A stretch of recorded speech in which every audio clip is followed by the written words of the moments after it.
ሰላም ቤተሰቦቼ እንዴት ናችሁ? እንግዲህ በድጋሚ ተመልሻለሁ። ዛሬ ደግሞ ቀሪ ፊደላቶችን እየላችሁ መጥቻለሁ። ከአ እስከ ጀ ባለፈው እስከ ኘ ድረስ ነበር የሰራሁላችሁ። ከአ እስከ ኘ አሁንም አንድ ስቴፕ ይቀሩናል፣ ከገ እስከ ፐ ድረስ እነሱን እለቅላችኋለሁ። ዛሬ ግን የምናያቸው ፊደላቶች እነዚህ ነው። ስለዚህ በደንብ ተከታተሉኝ። እንግዲህ ቪዲዮ እንደተመቻችሁ በጣም ብዙ ልጆች ናቸው አሁን እኔ ጋር የምትማሩት። ተመችቷችሁ በጣም ብዙ ልጆች እየመጣችሁ እየተማራችሁ ነው። ስለዚህ አሁንም መማር የምትፈልጉ ልጆች ባዮ ላይ ስልክ አስቀምጬላችኋለሁ። በዚህ ስልክ ቁጥር እየደወላችሁ መማር ትችላላችሁ። በአጭር ቀን በአጭር ሰዓት አማርኛን ቅልጥፍ አድርጋችሁ ማንበብ መጻፍ፣ በተለይ መናገር የምችሉ ልጆች 2 ወር 3 ወር ይፈጅባችሁ ነው። ቅልጥፍ አድርጋችሁ መማር ትችላላችሁ። አሁን ወደ ትምህርታችን ላስነበባችሁ። ዳይ የመጀመሪያው ይሄ አ ሳቲስ ይሄ አንድ ቁጥር የመጀመሪያ ቁጥሮች ናቸው። የመጀመሪያ ፊደል ነው። 2 ቁጥር ሁለተኛ ፊደሎች፣ 3 ቁጥር ሶስተኛ ፊደሎች፣ 4 ቁጥር ይሄ ቀዩ አራተኛ ፊደሎች፣ 5 ቁጥር አምስተኛ ፊደሎች፣ 6 ቁጥር ስድስተኛ ፊደሎች፣ 7 ቁጥር ሰባተኛ ፊደሎች። እነዚህ ደግሞ ቃላቶች ናቸው። ቃላቶች ከየት መጡ ካላችሁኝ ከነዚህ ፊደላቶች እስኪ ቃላት ዛሬ ደግሞ ልመስርትላችሁ።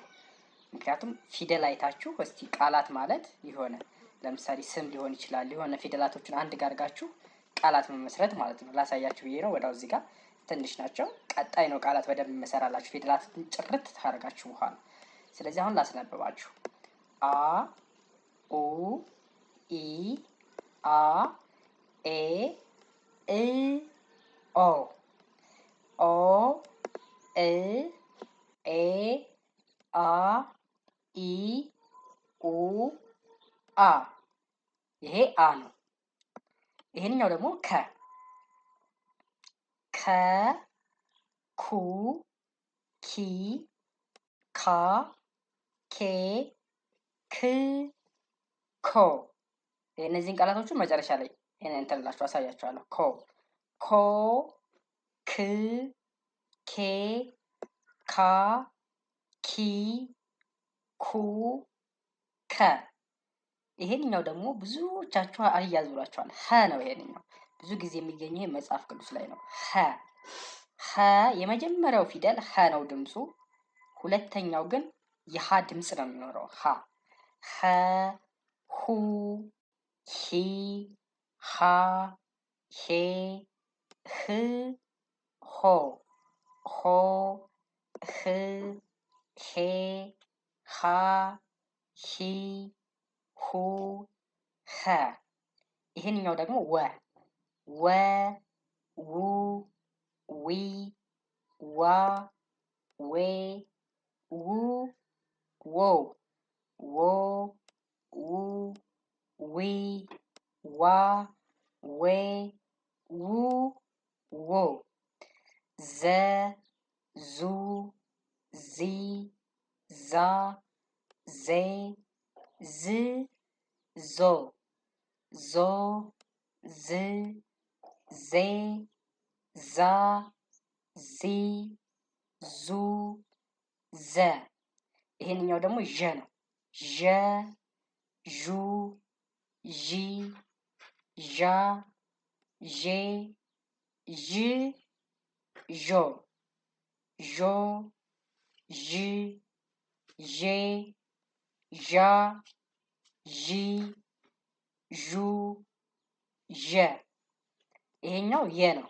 የ ዩ ይ ያ ዬ ይ ዮ ዮ ይ ዬ ያ ዬ ዬ ዬ ዩ የ። ይሄኛው ደግሞ ደ ዱ ዲ ዳ ዴ ድ ዶ ዶ ድ ዲ ዳ ዲ ዱ ደ። የመጨረሻው ጀ ልክ ደን ይመስላል። ከላይ ግን ጭንቅላቱ ላይ ሰረዝ አለበት። ጀ ጁ ጂ ጃ ጄ ጂ ጆ ጆ ጂ ጄ ጃ ጂ ጁ ጀ። ስለዚህ አሁን እነዚህን ከአ እስከ ጀ አሳዩአችሁ እንዳትረሱ። ልክ ፈታ ብላችሁ እየጻፋችሁ በደንብ አዳምጡኝ። አሁን ደግሞ ከላይ ወደ ታች ነው የማስነባችሁ። ከላይ ወደ ታች ኑ። ይሄንኛው አ ነው። አ ከ ኸ ወ ዘ ዠ የ ደ ጀ። ለምሳሌ አንዳንዶቻችሁ ከልብ ነው የምታስተምረው ትሉኛላችሁ በውስጥ። አዎ ከልብ ነው የማስተምረው። ጀስት እዚህ ጋር ለዩቲዩብ እንትን ሰብስክራይብ እንዲመጣ ሳይሆን በደንብ እንዲገባችሁ ነገን እንድታመሰግኑኝ ነው። ስለዚህ መታችሁም ስትማሩ ከልብ ነው የማስተምረው እንጂ ዝም ብሎ ይሄ ለብ ለብ አይደለም የማስተምረው። በቀን 1 ሰዓት አስተምራለሁ። በሳምንት 5 ቀን ከሰኞ እስከ አርብ አስተምራለሁ። ስለዚህ መማር የምትፈልጉ ልጆች እየደወላችሁ መማር ትችላላችሁ። ፊደላቶችን ጥርት ካደረጋችሁ በኋላ ቃላት መመስረቱ ማንበቡ በጣም ቀላል ነው የሚሆነው። ስለዚህ አሁን ወደ ሁለተኛው እንሄድ። ኡ ኩ ሁ ው ዙ ዡ ዩ ዱ ጁ። ሶስተኛው ኢ ኪ ሂ ዊ ዚ ዢ ይ ዲ ጂ ጂ ዲ ይ ዢ ዚ ዊ ሂ ኪ ኢ። አራተኛው አ። ምክንያቱም አ ኡ ኢ አ። አ ካ ሀ ዋ ዛ ዣ ያ ዳ ጃ ጃ ዳ ያ ዣ ዛ ዋ ሀ ካ አ። አምስተኛው ላይ ደረስን። አምስተኞቹን ተመልኳቸው። ሁሉም ቀለበት አላቸው። አራተኛ ፊደሎች እግራቸው ከስተቀኝ በኩል ረጅም ነው። አምስተኛ ፊደሎች ሁላቸውም እግራቸው ሸፋፋ ነው ናቸው። ሁለተኛ ፊደሎች ሁሉም ጎናቸው ላይ ቅጥ ያላቸው ይሄ ጎናቸው ላይ። ሶ አምስተኛ ኤ።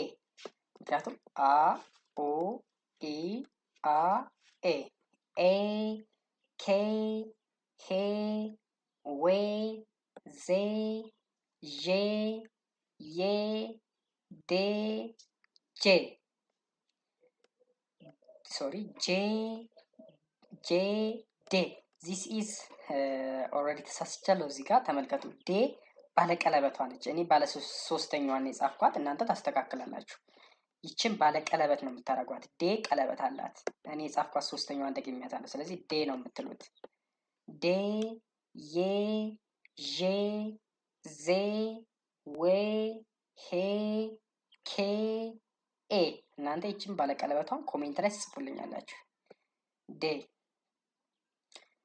እሺ ስድስተኛ ላይ ስድስተኛ ፊደሎች እ እ ክ ህ ው ዝ ዥ ይ ድ ጅ ጅ ድ ይ ዥ ዝ ው ክ ክ እ። ሰባተኛ ኦ ኬ ኦ ኮ ሆ ዎ ዞ ዦ ዮ ዶ ጆ ጆ ዶ ዮ ዦ ዞ ዎ ሆ ኮ ኦ። አሁን ጨረስ። አንዴ ልገምላችሁ በደንብ እንድትይዙት። አንዴ አ የመጀመሪያውን ፊደል ብቻ ማለት ነው። አ ከ ኸ ወ ዘ ዠ የ ደ ጀ ጀ ደ የ ዠ ዘ ወ ኸ ከ አ። አሁን የምንሄደው የት ነው? ቀጥታ ቃላቶች ጋር፣ እነዚህ ቃላቶች ጋር። ስለዚህ ይቺ ፊደል የመጀመሪያ ይቺ ኦ ነች። ኦ ማለት ይቺ ፊደል ማለት ነው። ይቺ ፊደል ነች። ተመልከቱ። አ ኦ ኢ አ ኤ እ ኦ ኦ ቻት ኦን ጻፍኩ። እሺ ይችኛዋ ሁለተኛዋ ፊደልስ? አሁን እነኝህን ቃላቶችን ነው የምናየው። ባለቀለበት ነች። ማን ነች? ከ ኩ ኪ ካ ኬ። ስለዚህ ኦኬ ኦኬ ኦኬ ይሆናል ማለት ነው። ይሄኛውስ የመጀመሪያው ፊደል ማን ነው? አ ምንም እንትን የለበትም። ጎኑ ላይ ቅጥል የለበትም። አጭር አይደለም። ስለዚህ አ። ይሄንኛውስ? ዘ። ይሄኛውስ? ዘ። ምክንያቱም ይሄንኛው ዘ ማለት ነው። ስለዚህ ምንድነው የሚሆነው? አ ዘ ዘ አዘዘ ይሆናል ማለት ነው። አዘዘ። እሺ እዚህኛው ጋር እንሄዳለን። እቺ ፊደል ማለች? ኬ። እቺኛዋስ? ክ ቢኮዝ ከ ኩ ኪ ካ ኬ። ይቺ ፊደል ኬ ነች። ይቺ ፊደል ክ ነች። ስለዚህ ኬክ ኬክ ይሆናል ማለት ነው። ኬክ። እሺ ይሄ ፊደል ማን ነው? ይሄንኛው ጋር ስንሄድ ይሄ የመጨረሻው ፊደል ነው። ይሄንኛው ይሄ ፊደል ነው። ኮ። ይሄኛውስ? ከስተ ቀኝ በኩል እግሩ ረጅሙ ካ። ስለዚህ በአንድ ላይ ምንድን ነው? ኮካ ኮካ ይሆናል ማለት ነው። ኮካ። እሺ ይሄስ? ይሄ ፊደል ባለቀለበቱ እንሂድ። ሀ ሁ ሂ ሃ ሄ። ይሄኛውስ? ደ ቢኮዝ እዚህ ጋር እንሄዳለን። ይሄንኛው ፊደል ነው። ይሄንኛው ፊደል። ስለዚህ ምንድን ነው የሚሆነው? ሄደ ሄደ ሄደ ይሆናል ማለት ነው። ባይዞ እንደዚህ እየጻፍኩ ነው። እንደዚህ እያያችሁ የምትማሩት ሄደ። እሺ አሁንም ይቺ ሄ ነች። የመጀመሪያዋ ሄ ነች። ይችኛዋ ፊደል ግን የደ ቤት ሆና ስንተኛዋ ነች? የመጨረሻዋ ሰባተኛዋ። ድምጿ ማን ነው? ደ ዱ ዲ ዳ ዴ ድ ዶ። ሄዶ ሄዶ ይሆናል ማለት ነው። ሄዶ። ይሄን ጨረስን። ወደዚህ እንሄዳለን። ወደዚህ ነው። ይሄንኛው ማን ነው? አ። ምክንያቱም ዛት የመጀመሪያው ፊደል አ ግን መጀመሪያው አ። ይችኛው ሁለተኛዋ ፊደል ግን ማን ነች? የመጨረሻዋ የወ ፊደል። ድምጿ ማን ነው? ወ ው ዊ ዋ ዌ ው ዎ። ስለዚህ የሚሆነው ምንድን ነው? አ ዎ አዎ ነው የሚሆነው። እሺ ይሄኛውስ ቃል? ወ ው ው ነው የሚሆነው ቢኮዝ ይሄ ሁለተኛው ፊደል ነው። ይሄው ተቀጠሉ ነው።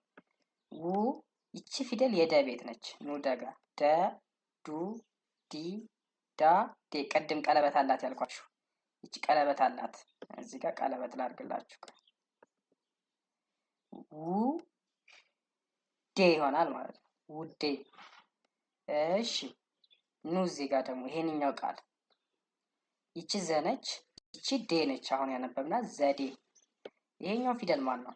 ይሄኛው ቃል ወ ው ዊ ዋ። ስለዚህ ዋ ነው። ይሄንኛው ዛ ነው። ምክንያቱም ዘ ዙ ዚ ዛ አራተኛው ነው። ስለዚህ ዋዛ ዋዛ ይሆናል ማለት ነው። እሺ ወደ ዠ ስንሄድ ብዙ ጊዜ ዠ ቃላት አይመሰርበትም፣ ግን አንድ ቃላት መስርቻለሁ። ይቺ ግ ባለፈው አሁን ቀጣይ ነው የማስተምራችሁ። ግ ነች። ገ ጉ ጊ ጋ ጌ ግ። የገ ስድስተኛው። ይሄ ግን ዥ ነው። የዠ ስድስተኛው ዥ። ስለዚህ ግዥ ይሆናል ማለት ነው። ግዥ። ቀጥታ እንደው ቃላት መሰርትላችሁ ብዬ እንጂ ዠ ቤት ያን ያህል የለውም። ግዥ። እሺ ይቺ ፊደል ማነች? ይሄን ቃል ስናነብ ይችኛዋ የ ነች። ይችኛዋ ጄ ነች። ምክንያቱም ጀ ጁ ጂ ጃ ጄ ባለ ቀለበቷ ጄ የጄ ይሆናል ማለት ነው። እሺ ይሄ ፊደል ማን ነው? አራተኛው የቤት የ ዩ ይ ያ። ፈጠን ብዬባቸዋለሁ፣ ይቅርታ። ያ። ስለዚህ ያ ይችት ዘ ያዘ። እሺ እዚህ ጋር ስንሄድ ደግሞ ይሄ ፊደል ማን ነው? ዱ ቢኮዝ ደ ዱ ዱ ነው። ይሄ ፊደል ማን ነው? የመጨረሻው አ። ስለዚህ ዱአ ዱአ ይሆናል ማለት ነው፣ ወይም ጸሎት ዱአ። እሺ እነዚህ ፊደሎች ደግሞ ተመሳሳይ ናቸው። ዋቸው የደ ቤት ናቸው። ስንተኞች ናቸው? ደ ዱ ዲ ዳ ዴ ድ። ስለዚህ ድ ድ ድድ ይሆናል ማለት ነው። ድድ። ወደዚህ እንሂድ። ጀ ቤት ስንገባ ያው ጀ ቤት ይሄ የመጨረሻው ፊደል ነው። እንየው ድምፁን። ጀ ጁ ጂ ጃ ጄ ጂ ጆ ዛቲስ ጆ። ይሄ መጨረሻውስ ሮ። ስለዚህ በአንድ ላይ ምን ሆነ? የረ ቤት ነው። ይሄንኛው ባለፈው አስተምራችኋለሁ። ረ ሩ ሪ ራ ሬ ር ሮ የረ የመጨረሻው ጆሮ ይሆናል ማለት ነው። ጆሮ። እቺ ደግሞ ባለ 3 ቃላት ቃል ነው። ባለ 3 ፊደል ቃላት ነው። ስለዚህ እቺ ፊደል የመጀመሪያዋ ጃ ነች። ምክንያቱም ይሄ ፊደል ነው። ይሄ ፊደል ነው። እንም ጀ ጁ ጂ ጃ። ስለዚህ ጃ። ይችስ ኬ። ምክንያቱም እዚህ ጋር ይችኛዋ ፊደል ማለት ነው። ከቤት ጃኬት። ይቺ ደግሞ ት የተቤት ነች። ባለፈው አስተምራችኋለሁ። ተ ቱ ቲ ታ ቴ ት ስድስተኛ ጃኬት። ጃኬት ይሆናል ማለት ነው። ስለዚህ የዛሬው ትምህርታችን ይሄን ይመስላል። ይሄን ቃላት ያን ያህል ብዙም አትጨነቁ። መጀመሪያ ፊደላቶቹን አውቃቸው። ይሄን መመስረት ቀላል። መጀመሪያ ፊደላቶቹን በደንብ መያዝ ነው። አንደኛ ፊደሎች ምን ይመስላሉ? ሁለተኛ ፊደሎች ምን ይመስላሉ? ሶስተኛ ፊደሎች እግራቸው ላይ ቅጥል አለ። ሁለተኛ ፊደሎች ሁሉም ጎናቸው ላይ ነው ቅጥል ያለው። ይዋቸው ጎናቸው ላይ ነው ቅጥል ያለው። ይዋቸው ሁሉም። ሶስተኛ ፊደሎች ግን እግራቸው ላይ ይሄው እግራቸው ላይ። አራተኛ ፊደሎች ከስተቀኝ በኩል ረጅም ነው እግራቸው። ይሄው ረጅም ነው። ዛ ዣ ረጅም ነው። አምስተኛ ፊደሎችስ ሁሉም ቀለበት አላቸው። አምስተኛ ፊደሎች እግራቸው ላይ ይሄው እዩት፣ ቀለበት አላቸው። ስለዚህ 6 እና 7 ግን እንደዚሁ ነው የምትይዟቸው። መማር የምትፈልጉ ልጆች በዚህ ስልክ ቁጥር እየደወላችሁ ዋትስአፕ፣ ቴሌግራም፣ ኢሞ ላይ አልወጣ ያላችሁ ደግሞ ዳይሬክት ሚስ ኮል እያደረጋችሁ እኔ እንዳስሸለችሁ። ለምሳሌ በጣም ብዙ ተማሪዎች ናችሁ የምትደውሉልኝ፣ ሴቭ እያደረግኩ ኢሞ ላይ አወራችኋለሁ። ስለዚህ ሳሸለችሁ ኢሞ ላይ፣ ዋትስአፕ ላይ፣ ቴሌግራም ላይ አዋሩኝ። ብዙ ልጆች እያደነቃችሁ ነው። በጣም አመሰግናለሁ። ሪስፔክት አደርጋችኋለሁ፣ ወዳችኋለሁ። በጣም እየገባ ነው ያንተ ትምህርት እያላችሁ ነው፣ እየተማራችሁ ነው፣ እየመጣችሁም እየተማራችሁ ነው። በጣም አመሰግናለሁ። አሁንም ቀሪ እህቶቻችን የኔ ትምህርት ልዩ የሚያደርገው በደንብ እናንተም በደንብ ማብቃት ነው እንጂ ዝም ብሎ ይሄ 1 ወር 2 ወር ይሄ ዝም ብላችሁ ገብታችሁ የምትወጡበት ትምህርት አይደለም። በደንብ በትርፍ ጊዜያችሁ የምትማሩበት ነው። ኢትዮጵያ ውስጥ ያላችሁ ከኢትዮጵያ ውጭ ያላችሁ። ስለዚህ ሰዓት ደግሞ ምርጫ በእናንተ ምርጫ ነው። መምህራኖች አሉኝ እኔ ከ2 ሰዓት ከጠዋቱ 2 ሰዓት እስከ ምሽቱ 6 ሰዓት በኢትዮጵያ አስተምራለሁ። በእናንተ ሰዓት ምርጫ ነው የሚሆነው። ሰዓታችሁን አሬንጅ ታደርጋላችሁ፣ ትማራላችሁ። ስለዚህ ይሄ እንደናንተ ለጊፍት ነው። በቃ መቼም ሪመምበር የምታደርጉበት ነው። ስለዚህ መማር ትችላላችሁ። አመሰግናለሁ። መልካም ውሎ፣ መልካም ሰዓት ሁላችሁ። ቸሩን ያሰማን፣ ሀገራችን ሰላም ያድርግልን። ደህና ሁኑልኝ።